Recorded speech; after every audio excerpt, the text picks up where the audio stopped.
dust hung over Capua, like smoke over a bonfire. From beneath the ground came the clang of iron, the smell of sweat and blood. And in the dungeons of the gladiatorial school, dozens of men, shackled in chains, listened as rain beat against the walls, their only measure of time. No one then knew that these men would soon challenge the most powerful army of the ancient world. The question is, how could slaves without weapons and training make Rome tremble? And what compelled simple men to raise a sword against an empire that knew no defeat? The answer is hidden in one name: Spartacus. But to understand why he precisely became a symbol of rebellion, one must begin with what the Romans simply called spectacle. Gladiatorial games were not just a spectacle, but a political tool. Slaves, condemned criminals, prisoners of war, all of them were transformed into living toys for the crowd. According to descriptions by the historian Appian, in the middle of the 1st century BC, there were thousands of such gladiators throughout Italy. They were taught to fight not for victory, but for spectacle. A helmet, a short sword, and a bronze shield weighing about 10 kilograms, such were their weapons and armor. When the roar of the crowd merged with the smell of blood, the arena turned into a hell of sand and steel. In such schools, a special type of warrior was born, a man whose life was worth 1 coin. He was not a soldier, not a slave, and not a citizen. The Romans called them servi pugnaces, slaves trained for combat. Their bodies were adorned with scars, and their eyes, the silent rage of those who had already died internally.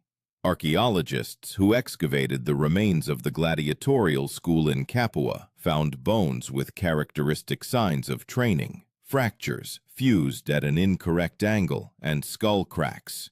Every blow there was a rehearsal of death.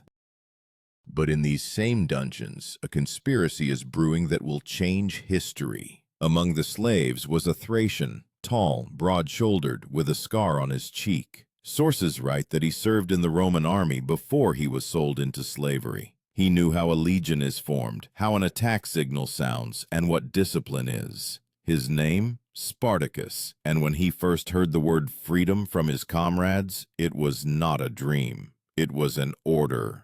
The Romans had a word for those who dared to rise against authority: rebellis, disturbers of peace. But this rebellion began not as a war, but as a desperate escape. In 73 BC, about 70 gladiators, arming themselves with kitchen knives and spits, broke through the school's guard and seized a cart with real weapons. Their path led to Mount Vesuvius, then not yet a menacing volcano, but simply a hill covered in vineyards. There, among the rocks and vines, they built a camp. A place where, for the first time in years of slavery, they could breathe freely. And yet, it was only the calm before the storm.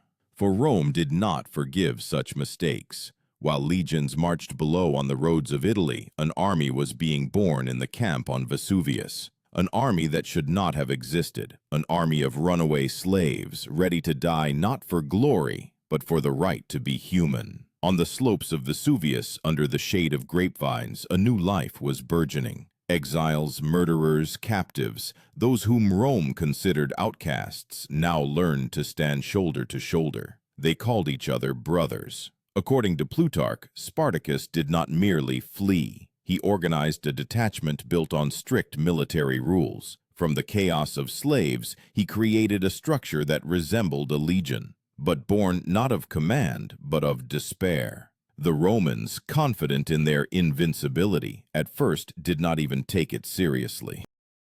Against the runaway slaves, a small detachment was sent under the command of Praetor Claudius Glaber, only about 3,000 soldiers, hastily recruited. These warriors wore light cuirasses and short swords, gladii, from which the word gladiator originated, but they lacked discipline. Spartacus, however, used what was at hand. In each slave's hands was not a weapon, but a tool: sickle blades, hunting spears, broken chains. Thus the first concept in their camp was born: improvised weaponry. The Romans would have said arma rudia.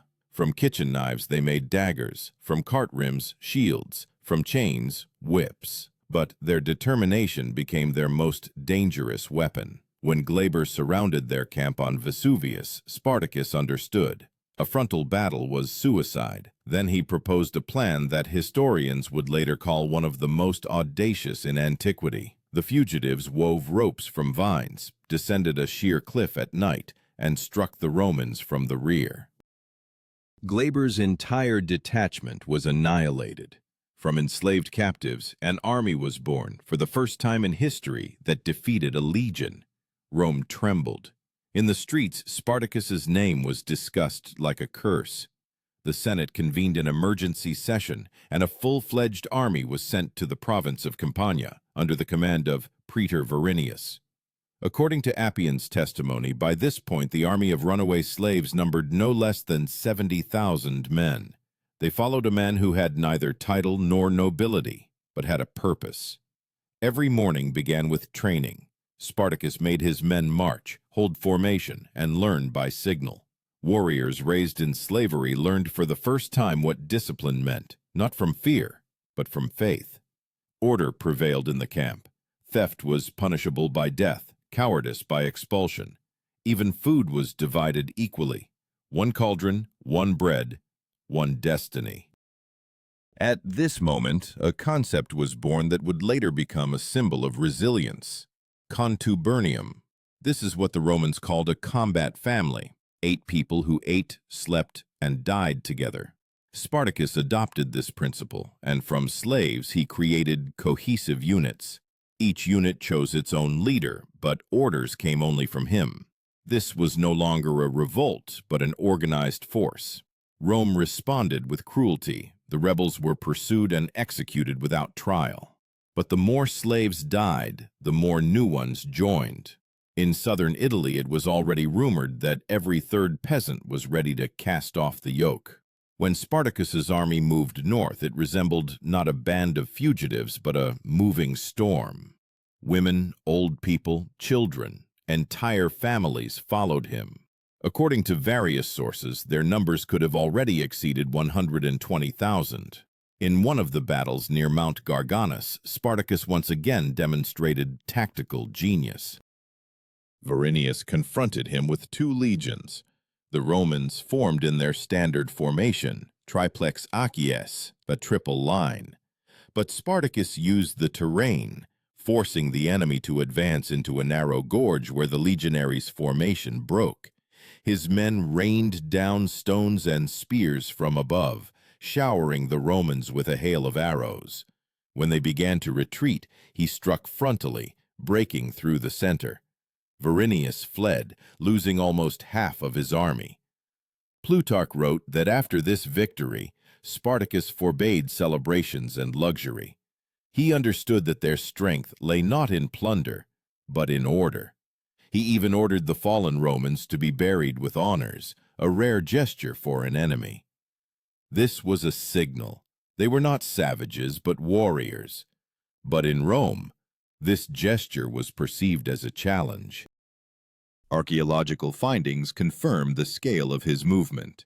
Pottery found along old military roads shows a sudden cessation of trade, and the destruction of villas in Campania and Lucania precisely during these years. Italy trembled. Silence reigned on the roads, broken only by the distant hum of marching feet. In those months, the slave army became more than just a rebellion. It became an idea that Rome could not allow to survive. For if one slave could challenge an empire and defeat legions, what prevented others from doing the same? And then the Senate decided to act differently. Against Spartacus, not praetors, but a consul was dispatched. This was Gellius. But neither rank nor titles guaranteed victory anymore. For behind every one of Spartacus's blows stood the memory of those who died in the arena, and the voices of those who wanted only one thing, that their children would no longer be born in chains. The spring of 72 BC brought Italy not the scent of flowers, but the smoke of bonfires. In the valleys of Campania, metal clanged, and burned standards lay on the roads. The slave army under Spartacus no longer hid. It marched openly, crushing Roman garrisons one after another. According to Appian's testimony, the rebels freed tens of thousands of captives and seized enormous supplies of provisions. They began to move north towards the Alps. On this campaign, Spartacus first spoke of returning home, beyond the mountains, to freedom, but Rome intended to hold him at all costs. Against Spartacus, two consuls simultaneously advanced, Gellius and Lentulus. Each commanded 2 legions. This meant over 20,000 trained warriors, divided into maniples, combat units of 120 men. Roman discipline was once again to clash with the fury of the slaves. And yet, when the confrontation occurred near Mount Garganus, the legions were crushed. Spartacus attacked suddenly, at dawn, in a dense fog. He himself led the assault wing, armed with a gladius taken from a slain centurion. Plutarch wrote that he fought in the front ranks, and his bodyguards swore to die before allowing the Romans to touch his body. The defeat of the consuls was a humiliation for the Senate, but the worst for Rome was not this. After the victory, Spartacus did not besiege cities, did not march on Rome. He turned his army north, towards the Alps. This meant that his army was not just a horde, but a force with a plan. He wanted to lead the slaves out of Italy so they could disperse to their native lands, to Thrace, Gaul, Germania. However, the slave army ceased to be a unified body. Disputes began within the camp. A part of the warriors, mainly Gauls and Germans under the command of Crixus, demanded to march on Rome to destroy the enemy. Spartacus understood that this was madness. He had no siege engines, no engineering troops, no supplies. But he could not restrain the crowd. Crixus separated with 30,000 warriors and soon fell into an ambush by consular troops. Almost all perished. Archaeologists found traces of a mass burial at the battle site near Mount Garganus. Over 3,000 bodies, hastily interred. Among them, according to legend, was Crixus. This defeat served as a warning to Spartacus. He led the army back towards the Alps, but somewhere in the north, near the Po River, he stopped. Why is still debated. Some historians believe that his warriors refused to leave Italy. Others that Spartacus realized freedom beyond the Alps was unattainable for such a mass of people. According to Appian, he turned the army back south. And then Rome understood. This was not a fugitive. This was an enemy. The Romans called such turns decursus, a circle of fate. The slave army once again headed south, destroying villas and warehouses. Rumors of a sea of runaways spread faster than the Senate's messengers. Even the inhabitants of Rome began to fortify their walls, though the city had not seen war for many decades. Bread prices rose in the markets and revolts began in the provinces. Rome responded with increasing fury. The consuls were replaced by a new commander, Marcus Licinius Crassus. The wealthiest man in Rome, he sought not glory but order. Historians wrote that he himself offered the Senate to pay for the campaign against Spartacus out of his own pocket. For him, it was not just a war. It was an opportunity to show that gold could defeat the sword. Crassus began with discipline. He ordered the execution of every 10th man in the legions that had retreated before the slaves. This was called decimation, an ancient punishment where every 10th soldier died at the hands of his comrades. Fear restored order to the Romans. The legions stopped fleeing. Meanwhile, Spartacus fortified himself in Lucania and Calabria, in the southernmost part of the peninsula. He again built a camp, preparing for a new strike. Now he had fewer people, by various estimates, about 60,000. Some had died, some had scattered. But those who remained were not just runaway slaves. They were veterans of dozens of battles, hardened and loyal to their leader. Silence reigned in the camp. Men forged weapons, women bandaged the wounded, children gathered firewood. In the evenings, Spartacus walked among the ranks and spoke with each person. His voice was hoarse from sand and wind, but it carried power. He no longer dreamed of returning. Now he spoke only of one thing, the honor of dying free. Rome was also preparing. Crassus gathered 8 legions, about 40,000 men. They marched along the Appian Way, built like a straight bone, carrying eagle symbols on their shields. 2 worlds approached each other, one born of slavery, the other of the iron of law. And on the southern hills of Italy, it would soon be decided who would remain in history, an empire or a man who challenged it. The winter of 71 BC brought cold to Italy, but no peace. The wind drove the ashes of burned villages along the roads, and fortifications were being built beyond the Appian Way. Crassus understood. Spartacus was not just an enemy, he was a symbol, and he had to be destroyed demonstratively. He ordered a trench 6 meters wide and almost 80 kilometers long to be dug, from sea, to cut off the slave army in Calabria. This was a colossal engineering feat, rare even for Rome. Legionaries worked day and night, strengthening walls, filling trenches with water. This barrier became an obstacle through which no one had yet broken. But Spartacus was not no one.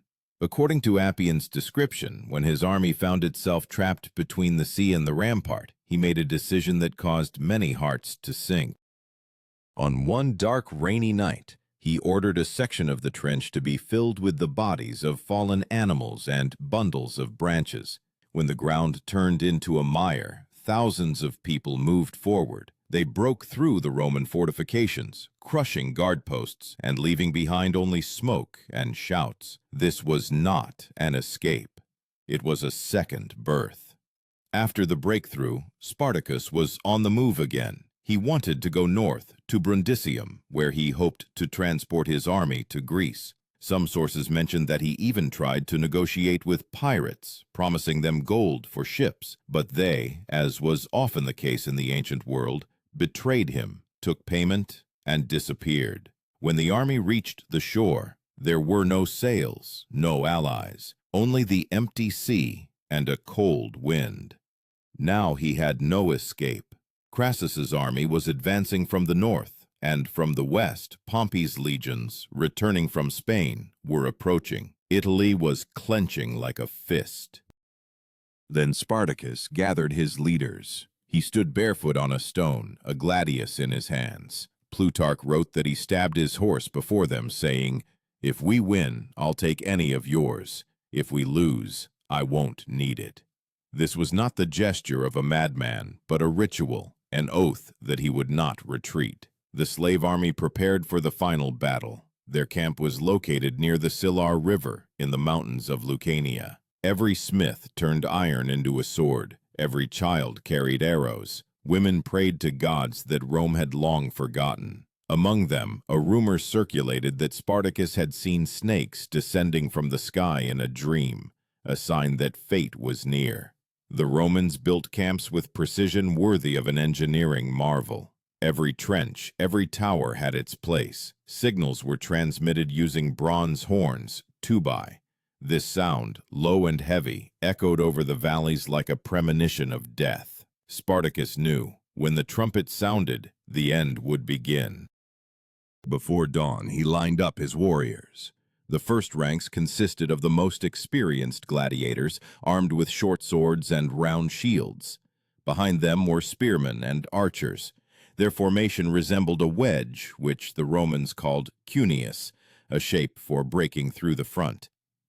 Spartacus placed himself at the center, as the heart of the army. When the Roman trumpets blared, the ground trembled. Crassus's legions advanced in a dense formation, shield to shield, spears forward, the classic testudo, or tortoise, formation. The slaves had nothing to oppose the armor and order but fury. They rushed forward, breaking spears, pushing aside the fallen, hacking their way through walls of shields. The air rang with metal. Historians wrote that Spartacus broke through to the very center of the Roman line, killed 2 centurions, and almost reached Crassus himself. But there, among the shields and spears, he was surrounded. He fought to the last, until he was pierced by a spear. His body was not found. perhaps it remained beneath hundreds of others. Thus died the man who became a legend.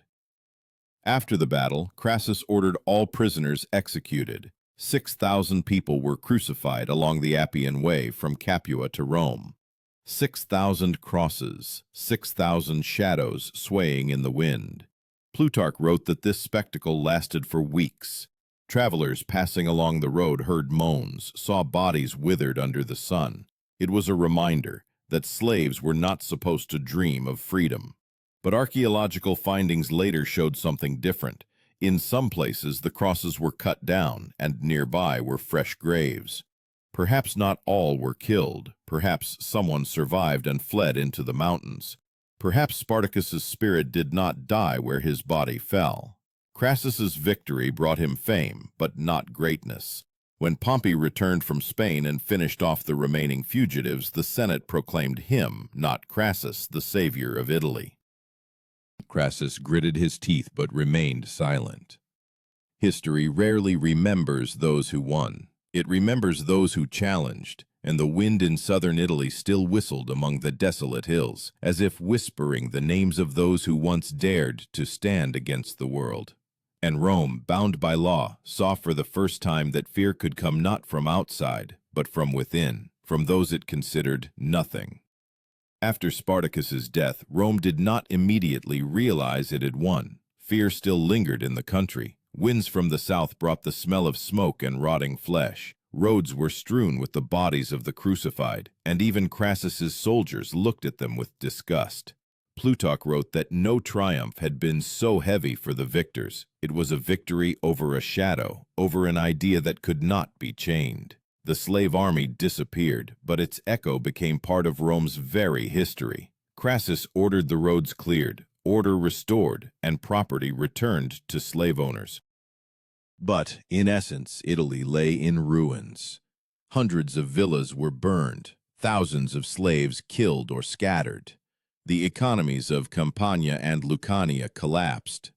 Archaeological data confirm that after the revolt, many estates in these regions were not rebuilt for decades. A layer of ash found in cultural strata dates precisely to the years of Spartacus's revolt.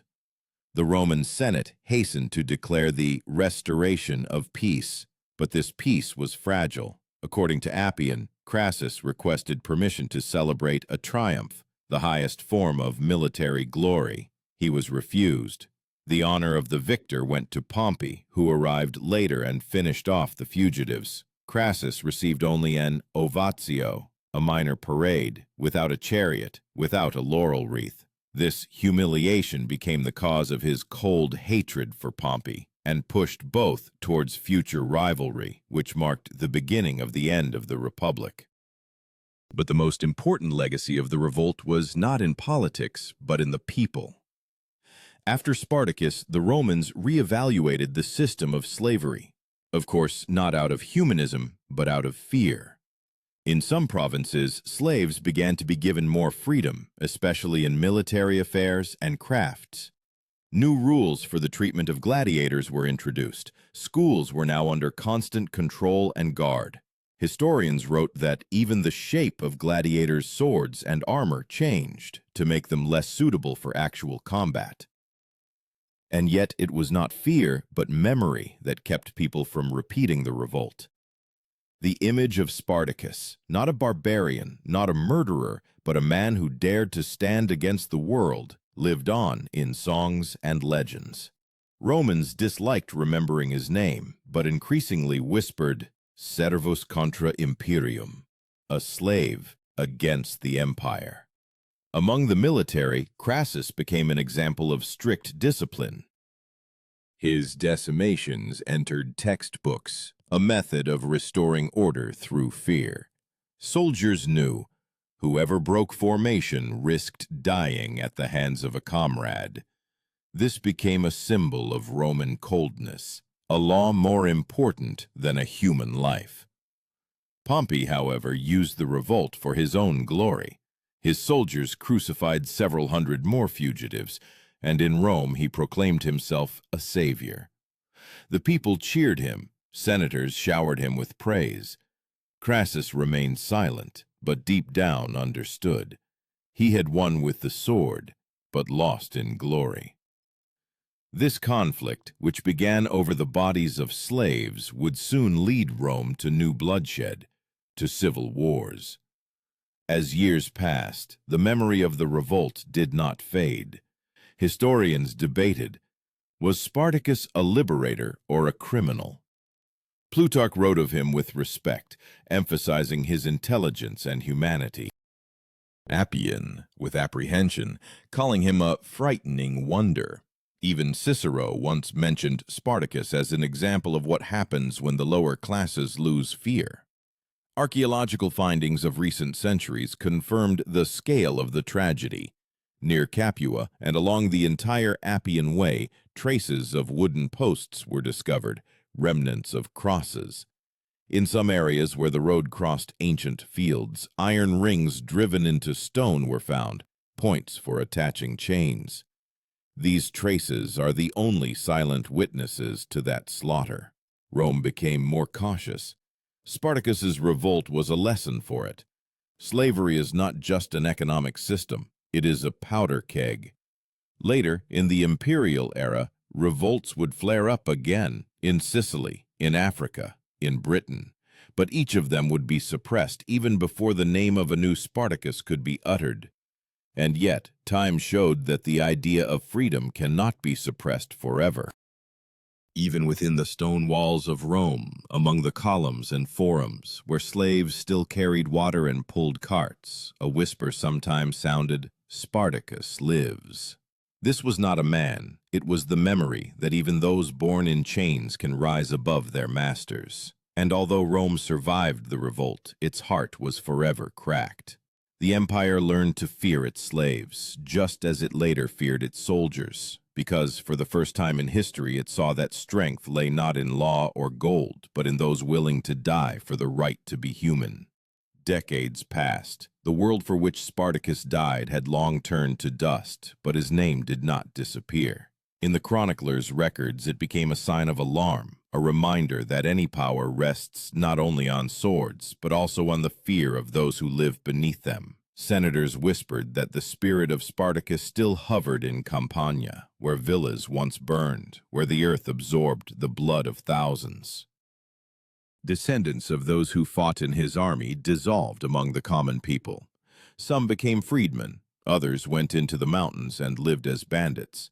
But the memory was passed on in whispers, like a prayer, about a man who did not submit. In the catacombs where the first Christians gathered, inscriptions are found. Libertas sicut Spartacus, freedom like Spartacus. For them, he was not a pagan or an enemy, but the first to believe that a human is above chains. The Roman Empire expanded, grew, decayed. Its legions marched further and further, beyond the Danube, beyond the Rhine, into the deserts of Syria. But the wider the borders became, the heavier was the burden of internal fear.